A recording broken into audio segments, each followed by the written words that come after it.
we're looking at what I feel like are the best decks in these like categories.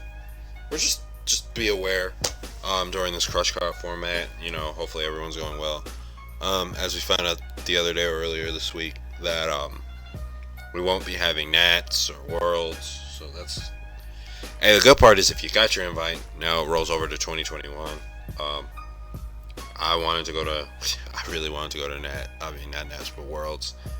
So, but hey, life moves on. It is what it is.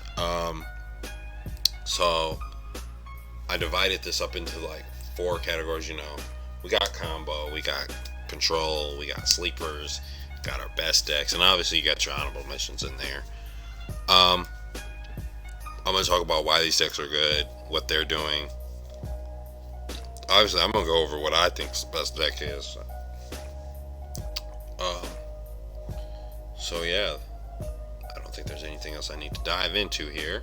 So let's dive into this. Let's say, let's dive into the pretext. So obviously, before you had Eternal formats, and during those Eternal formats, we had Striker, which was the best deck because it was winning the most, YCS was doing the most. Obviously, you also had Salad in there. They were taking a lot of Nats at the time. And you also had Orcus and Thunder, which were also really good decks. Those were your tier 1 decks. Two decks which were really controlling, which were like pushing other rogue decks from doing well, was Draco, True Draco, and Pendulums. Man, what a time. And you had other decks that were around like Salad and Altergeist also doing things. But let's dive into this here. Let's go off, start into these columns, shred this stuff up. Let's go into combo decks. And I feel like these 3 decks are the best decks. I feel like from, like I said, other past Eternal formats, which were really, Striker was the best deck, so combo was not the best deck. Control was. However, now because of Spiral, which was a combo deck, and Lunalight, which was also a combo deck, I feel like we are in a combo format. I feel like that being said, I'm gonna talk here. I feel like the best deck is what is it called? I feel like the best deck is this one. I feel like the best deck is Dino. I feel like Dino is the best deck because what it does is it kind of bodies this one, and I feel like that these 2 counteract each other, and they kind of these 2 kind of counteract each other, like they do. Like, let's start with Shaddolls. You floodgate them, and you put up maybe 2 negates. Sorry for my penmanship. 2 negates. And then with this one, you have Pop and what is that? Abomination plus 2 negates. Again, 2 negates. So they kind of do the same thing. I feel like this one, though, in theory, I feel like Dragon Link is better than Invoke Shaddolls because they can play hand traps, and I'll explain that. But I feel like this deck, any deck that can do one thing, and if you can play both sides of the coin of going first and second, which is what Dino does, because UTC is a really good card going second, it's a really good card going first. But what Dinos do is they end on like other stuff plus UTC, and the stuff they do is just really good. They can just rip through a field, and they rip through this field much so well, so they cancel each other out. They do that really well, so that's interesting. So let's start. So you have a floodgate with Winda. Shooping talked about Dragon Linking. He talked about how, Striker Dragon leads into all these, 1-card combos and stuff. You can have hand traps. And Dragon Link sorry, Dinos post Eternity Code, they're gonna drop Extravagance. So they're gonna drop Extravagance because Jules opens up space. So they're gonna be able to do more things. Going first or second. I don't know why Dinos are getting more support. They've been out since 2017. People seem to hate decks that don't die, but Dinos have been around since 2017, and y'all clearly don't have a problem with that. Until it becomes the best deck, I guess. So now that, excuse me, that now leads me into my next point of like what control decks are really good. I have, so let's start from right to left. I have Guru on this list, but they're later. Just because I don't feel like they're and Ultra-Geist are the same, even though people put them together. But the problem that this one and this one share are the same thing, where I feel like this is kind of the better control deck.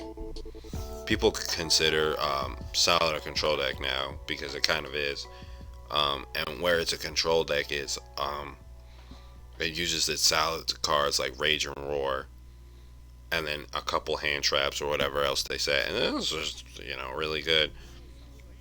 I feel like what we're gonna get post Eternity Code though is Exceed Salad, which is like a rank 4 deck. It's in the OCG. I'm suggesting because I think it does really good. But the problem these two have is they have a problem getting over like big monsters, and I feel like that's the problem that all these decks do. They can put up really big monsters, where these decks have a problem like getting over those big monsters. Especially like Salad has a really problem with this one going up against Invoke Stalls, and like Eldritch is really good because the traps float, so they kind of replace themselves, and they're really grindy, where this one is better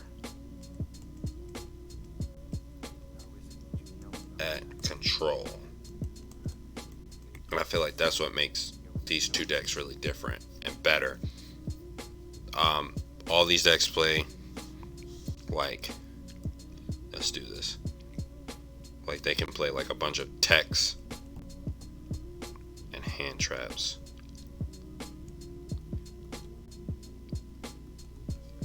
And that's where they do really well. I just feel like this one can play better techs, not better techs, but more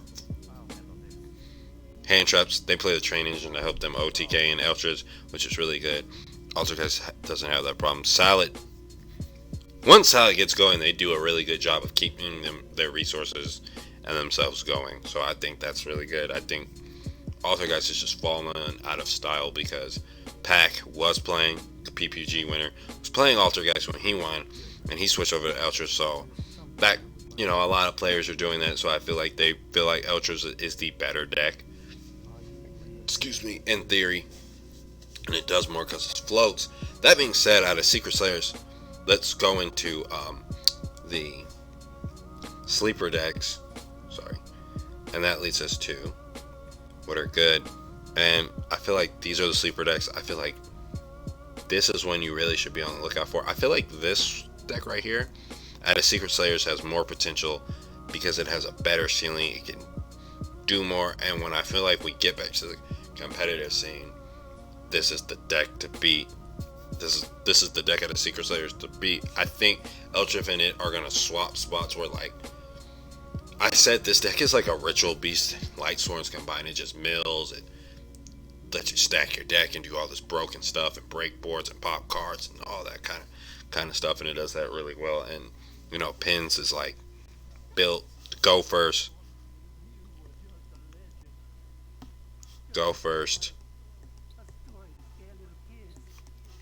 and put up negates. That's really what it is. That's the goal. Go first, put up negates. You're in there. And that's really what that deck does. And it, Once they go first and they start putting on, and sometimes two negates is enough. It'll get you by. But that's really what Pins has. It hasn't really changed. Orcus, man, Orcus was a Titan a couple formats ago. Like it really was. You know, you had all these versions of Orcus, and now I feel like Orcus has become a it's struggling now because now they end on like Long Grisu Ding with the Union Carrier equipped card that says you can't special from extra deck, which is like good, but that all revolves around scrap. So I feel like this is what I feel like between these two are. They're both glass cannons. These two are. So they're both glass cannon. And that's kind of where they both lie. Like Orcus has to revolve on scrap, and I feel like now even after a turning code they don't bump up because with now Harp gone it doesn't really help the deck be any better than what it was, and it kind of struggles with that. It struggles going first a little bit more. And I was, my one friend was telling me like, you may have a problem making a board where you're just hitting on IP Babel Pass. That's a problem. Like, that's an easy board to break because you open Imperm Cosmic or that's hard, or any Imperm back row removal. Get out of my way. And Imperms now, no one should have a problem getting Imperm now. It's been reprinted twice. That's why I said, Penn struggle going second when they lose the die roll, and Orcus struggle because they could break it. They can't play as many hand traps, which is the problem. They're playing all these like, I gotta OTK. That's like I feel like Orcus is really good at if it can go off, it can really break your board and do a lot, and it does some really niche things.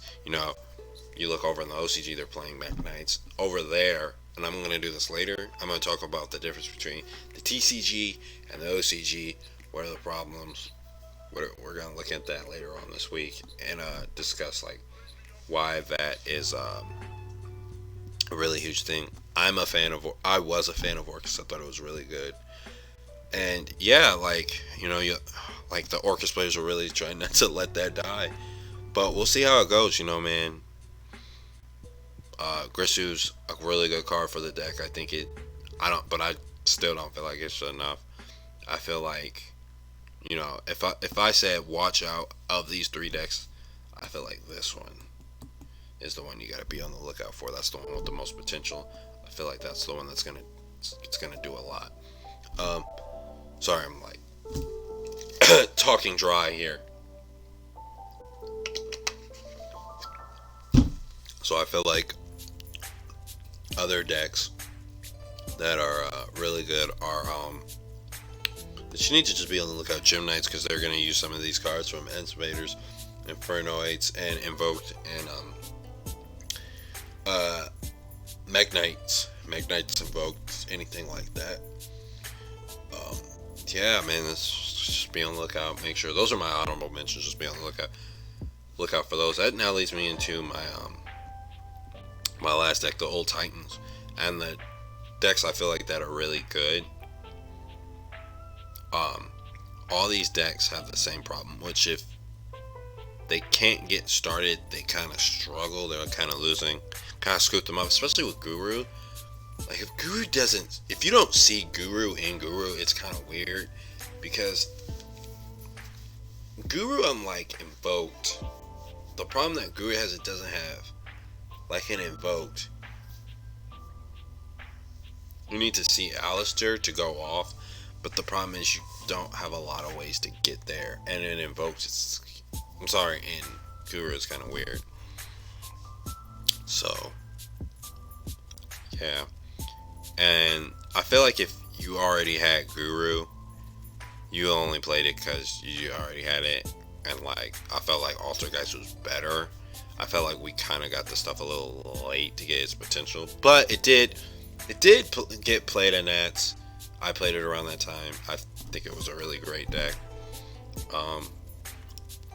Now that gets us back into these two Old Titans. These two decks right here have people saying the same. Like they really like these decks. Like here, you're gonna have more of a lot of hand traps.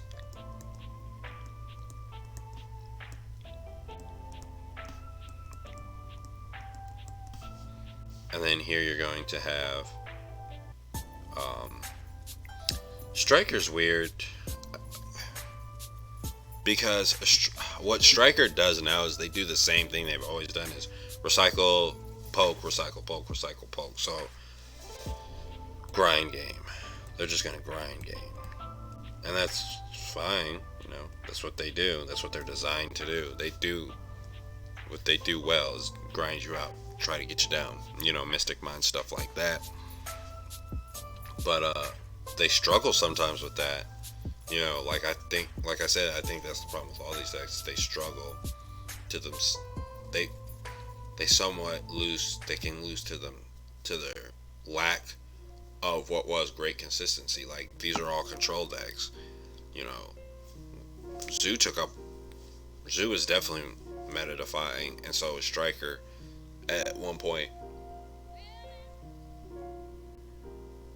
So it's like, how do you deal with it? You know, it's crazy. You know, um, and that's where these like decks lie. I think these control decks lose easily to these control decks because they're just more consistent and powerful. Like these decks lose. Like these decks, I feel like these decks beat these decks. Like I'm not saying this is like tier 1, tier 2. No, it's like it's just these 6 decks or these 6 do really good. I feel like Subterror is really in there. Like it can battle it out with any of these decks somewhat. I feel like where it's gonna lose problem is against like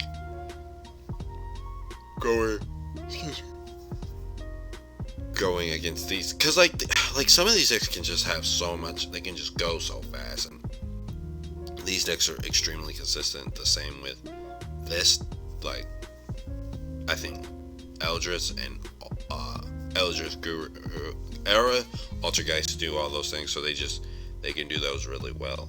I'm not saying they're bad or they're terrible. I'm just saying consistency problems are a thing morally between these two. This just has a problem playing off the back foot. Guru does. Guru just has a weakness playing off the back foot. They just can't go. Guru can never really go second because it's not like its thing. It really wants to set up and go first. If it loses when it plays the die roll game. Or Striker and Zoo can do that, but like Striker now has to play so many going second cards. It's kind of like if you're gonna play that many going second cards, why not just play Dino? And then Zoo has the problem where like Trident wasn't the problem. It was, I think now getting figured out. Broad Bolt was the card. Like, so Broad Bolt was the problem. I think they're gonna, like with this, with Striker, they're gonna start slowly bringing cards back, and we'll just see how it goes. I think Striker's problem is it got some of its stuff late, like Needle Fiber to help it with the deck. I'm sorry, Hellfrybrax to help it with the deck and other stuff, and like Pot of Avarice to recycle. And like they do all these cheeky things to get there, and it doesn't work sometimes. So yeah, like that's my discussion. But in theory, you could play like 14. I wrote down like 14 different decks. I think this is 12. The other ones were so we're at 12. So another one was Gem Knights, another one was Infernoids, another one was Mech Knights, and you could include Invoke. That's like 15 decks right there. Like Invoke's its own deck. It can do its own deck. You can play Invoke in just about. You can play Invoked in, let's go down the line here. You can play Invoked in this. You could play Invoked, obviously, in that. So that's 2 decks right there. Play Invoked in anything. And Gen Knights are working with this. Like, decks just work well together. Those are, just be on the lookout. I like, if you want to be nostalgic, you could play Zoo, play Striker. Personally, I think a lot of people are leaning towards Zoo. And Orcus if you want to play like something old, but not like kind of tier 2 roguish. And yeah, that's how it goes. Hope everybody has a great rest of their day, and I'll talk to y'all later. Peace out.